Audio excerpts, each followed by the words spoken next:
দুনিয়ার মধ্যে দেখা যায় চোখ থাকতেও দেখে না, কান থাকতেও শোনে না। কারণটা কি? কোরআনের মধ্যে আয়াত এনেছেন সুম্মুম বুকমুন উমিয়ুন ফাহুম লা ইয়ারজিউন।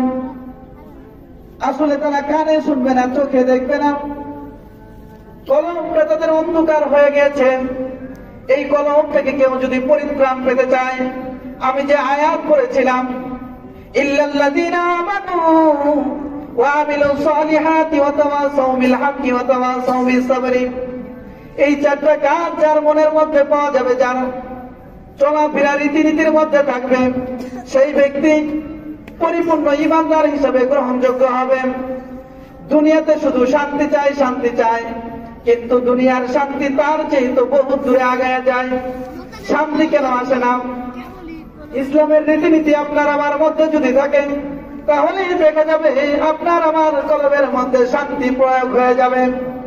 এই জন্য কবি বলেছেন, ইসলাম হলো চিরদিনের শান্তি সুখের নিশানা, ইসলাম ছাড়া অন্য সবই জাহান্নামের ঠিকানা, ইসলাম ছাড়া অন্য সবই জাহান্নামের ঠিকানা।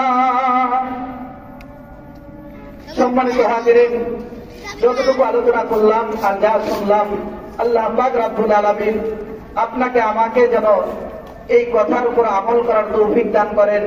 ওয়া আখিরি দাওয়ানা আলহামদুলিল্লাহি রাব্বিল আলামিন। আসসালামু আলাইকুম ওয়া রাহমাতুল্লাহ।